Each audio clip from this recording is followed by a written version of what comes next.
Hello everybody, I am here again, filming another video for you guys. I know I said I was going to have my Sting tribute up, but rescheduling and redoing the Godzilla Part 3 video, that kind of threw everything out of whack. And I've still been doing some prep work for the Sting tribute video, and that basically includes watching a lot of stuff on the network and trying to see as many Sting matches as possible to kind of give myself a refresher of all my favorite Sting material. And that's actually been a lot of fun, revisiting a lot of Sting's old stuff, from his stuff with Vader, his stuff with Rick Rude, his stuff with Ric Flair, his stuff with Muta, and all that stuff. And I actually, rewatching Super Brawl 8, the match he had with Hogan, and this pay-per-view took place in February of 1998, 2 months after Starrcade 97, and I don't want to put this part of the discussion in the Sting tribute video, which is why I'm putting it here, but that match at Super Brawl 8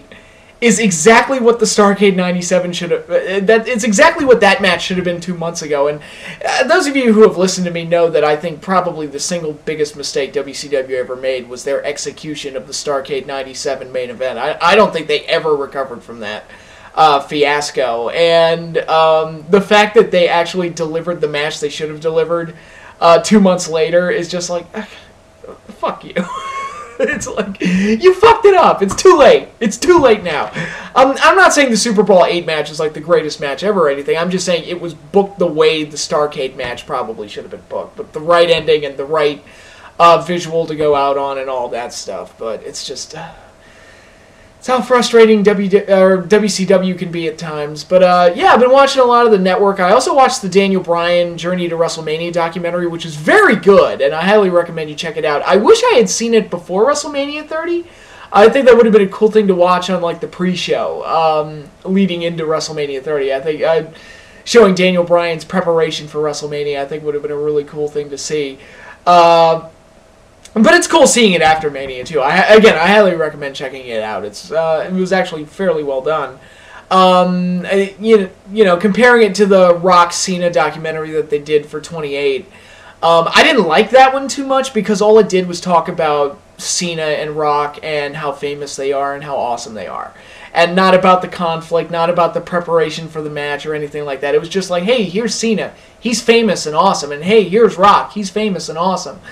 Didn't really talk about who they were or why they didn't like each other or what their preparation was. So I really didn't like that one. But this Daniel Bryan one I think is really good. I think it really captures Daniel Bryan's entire story, mixing in some kayfabe with some real-life stuff as well. And I think it's pretty well done.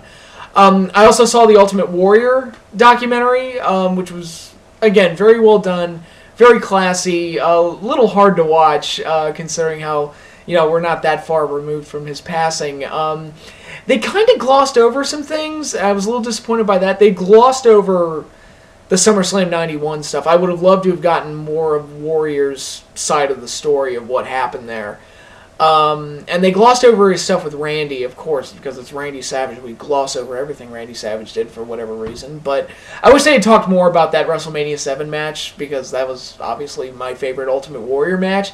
And probably my favorite Randy Savage match, too. And actually, you know, in my top 30 series, I said it was my favorite WrestleMania match. It is kind of sad to look at that match and see that the top 4 players, Warrior, Savage, Liz, and Sherry, are all gone now. That's something that's pretty sad and a little tough to watch, you know, as I think about this. But, yeah, getting off the sad stuff...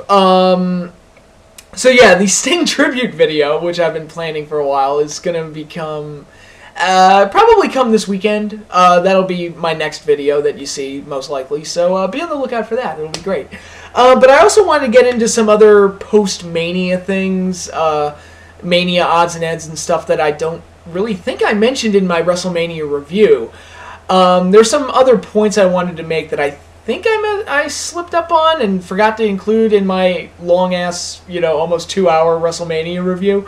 Well, I covered other things as well, but whatever. But yeah, there were some other points for WrestleMania I wanted to make, namely the streak, and you know, to really magnify how much of a mistake it was for them to end it the way they did, and just amplifying the anticlimactic nature of everything. Brock Lesnar ends the streak, and now he's off TV, and reports are he's going to be off TV until it's time to get ready for SummerSlam, where he'll most likely be facing Daniel Bryan. I remember when Orton faced Undertaker at Mania 21, the thought was that Orton was going to win that match. And I'm at a point right now where I'm convinced that Orton was going to win that match, but then it came out that he was going to have surgery, and they ultimately changed the finish because you can't give that level of a win to somebody and then not have him on TV to build around him, and that completely makes sense to me. But now that, you know, Brock Lesnar ends the streak, he's off TV, it's like, well, what's the difference? They might as well have had Orton end it. I mean, what's the difference? You might as well have had Shawn and Triple H end it, and the word from a lot of us was, well, Shawn and Triple H can't end it because they're already legends, so the win will do nothing for them. And while I don't put Brock Lesnar up on the same pedestal as Shawn Michaels or Triple H, you know, he is a big star, and he had his big run a decade ago, and I feel like Lesnar's as big as he's ever going to be. So I don't think ending the streak is going to make him any more than what he already is. And actually, you know, we're already 2 weeks removed from Mania or whatever, and it doesn't really... I don't feel like Brock Lesnar's like any bigger of a megastar than he was before, and I've actually already kind of gotten over. It's like, well, streak's over, and nothing big came of it. Oh well, it just hasn't. it's just a mess. You may as well let CM Punk go over, because even in these current circumstances where CM Punk walked out less than a year after the fact, what's the difference? That's kind of what I'm saying. I'm not saying that because I'm a Punk mark. I'm just saying. You could have let any of those guys, Triple H, Shawn Michaels, CM Punk, Brock Lesnar, Randy Orton, you could have let literally anybody end the streak, and it wouldn't have made any difference. That's the problem with how they did it. It wasn't a grand payoff. It was just a completely mismanaged mess of a situation. But something that wasn't a mismanaged mess was obviously Daniel Bryan's rise to the top and how well executed all of that was. But one thing I did want to talk about, and I don't think I mentioned it, Daniel Bryan and Triple H was my favorite match from this year's WrestleMania. And one interesting part about that is that it was the opening match.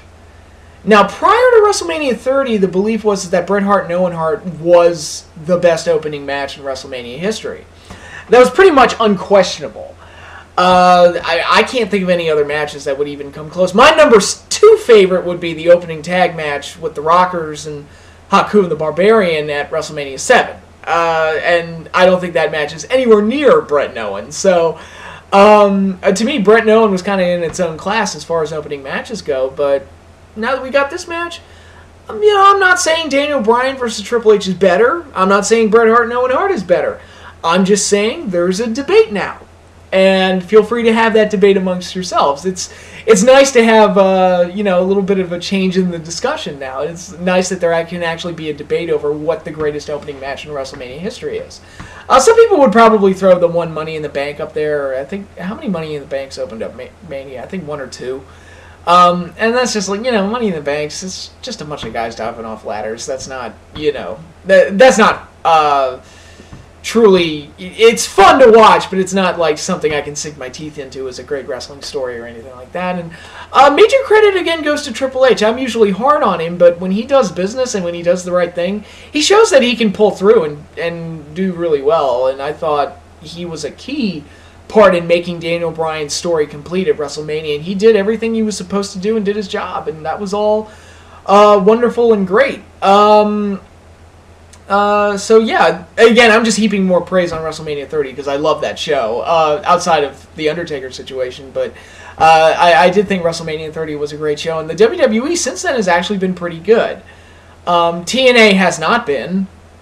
Eric Young is their world champion, which is absolutely adorable. I'm convinced that the writers watched WrestleMania 30 and was like, hey, let's do that. They just picked Eric Young. And here's the thing. I like Eric Young. I do. He's a solid worker. He's a really funny guy. And I like my comedy guys in wrestling. I like the Hacksaw Jim Duggans and the Junkyard Dogs. I like those guys. I like my Yucks. Hell, I just got done watching Raw. I thought, believe it or not, I thought the stuff with Hornswoggle and the Bull was actually kind of funny. And Hornswoggle with 3MB is actually the funniest Hornswoggle's ever been.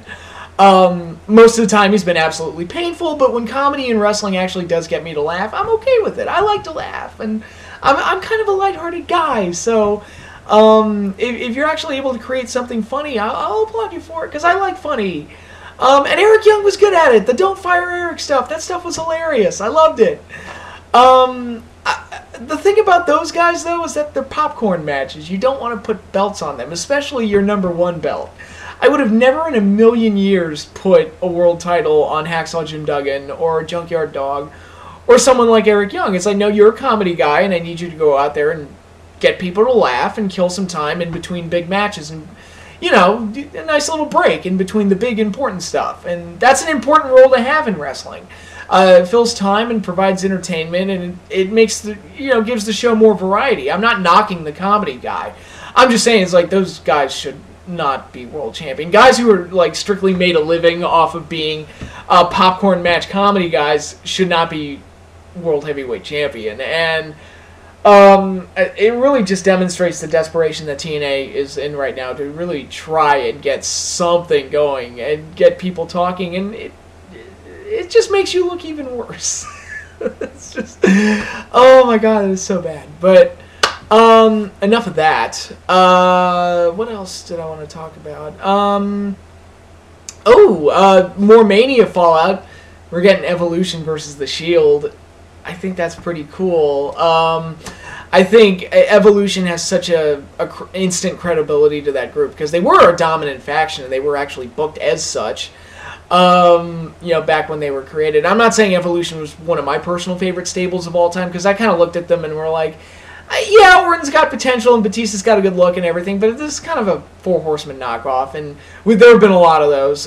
Fortune was one. That was also a bit of a Four Horsemen knockoff, but you know, I enjoyed Evolution while they were around. I'm not going to say they were one of my favorites, but to take that faction that was booked so well and was really a launch point to make Randy Orton and Batista stars, so it was actually, you know, they got a lot out of it. I think to throw them up against The Shield, I think is a good match, and I think hopefully they deliver something good at Extreme Rules, because I think that's a really interesting match to have, and I'm totally pulling for The Shield to win. It's actually like a good conflict and a good situation, and I want to see The Shield go out there and basically, I mean, they're not going to, but you know, you know, buying into the storyline, I want to see The Shield destroy and obliterate them. But they're not going to, you know, it's not going to be like what they did to the Outlaws, but it would, you know, I'd probably mark if they did, but that's not going to happen. So, but I do expect them to have a pretty good, exciting match out of it. I think they could do something special by putting those two factions together, and I think it'd be interesting, and hopefully they do get something out of this. You know, we'll see. And they're actually doing a lot of things I kind of like. I like this Intercontinental title tournament. I like the Cesaro Swagger feud. I like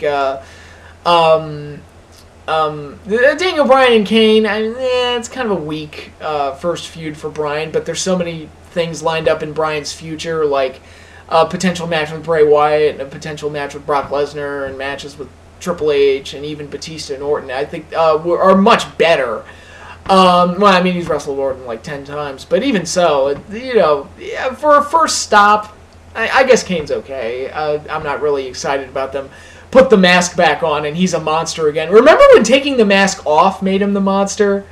It's funny how that's, you know, reversed on itself, but whatever. It's as long as Bryan goes over, I won't have a problem with it. And the opening segment on Raw this week was pretty brutal and pretty violent, so we'll see how they follow that up.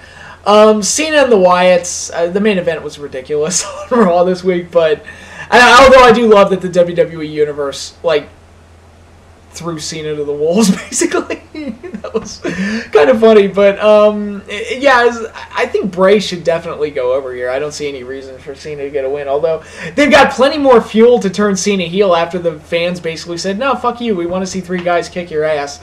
I think that's pretty funny, but I've given up hope that they're ever going to turn Cena heel, but I just like that Cena is, like, away from the title scene and away from, like, Triple H and everything, which means he's away from the Shield and all that stuff. And even though he did get the main event spot this week, it really does feel like he's the most unimportant of the top baby faces, which I'm completely fine with. It makes the show a lot more entertaining for me. And really, the only reason I watch his segments is because I want to watch Bray. It's like I can listen to that dude talk all day long, and I want him to sing lullabies for my firstborn child. I would love to have that man sing to my baby. Not that I have a baby. Well, not that I know of, but yeah, I think that's all I have for now. Like I said, my Sting tribute video is going to come soon. I'm in the process of filming the Godzilla Millennium series movie reviews, so I'm going to be finishing that up soon, and yeah, we're getting ready for the Legendary Pictures film, and yes, I should note, I have seen the leaked footage from WonderCon, and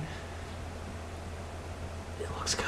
It looks really, really good. I don't think they screwed it up. I think they did this right. I really think we're gonna get a good Godzilla movie here. And actually, up by my neck of the woods, the AFI Silver Theater is going to be showing the original Godzilla movie, the original Japanese version, in theaters. I've never seen that movie in theaters before, so I'm like, cool, tickets sold. So I get to go see the original Godzilla and then go see the new Godzilla in a couple weeks after that. So yeah, I'm going to be seeing Godzilla a lot this month. Yeah, because I really have no interest in seeing the new Spider-Man movies, because I didn't really like the last one, and I'm just kind of Spider-Man'd out at this point. It's like, look, it's been 5 movies in, what, a little over a decade? I'm kind of done. I'm kind of done with Spider-Man, okay? So yeah, I can just go see the 1954 Godzilla. I'm totally cool with that. But yeah, that's all I have for now. Sting video's coming next, and if you all like my Sting video, maybe I'll do other wrestler video tributes down the road. We shall see. But until then, that is all I have for now. Hope you all enjoy your week, and I will see you all later.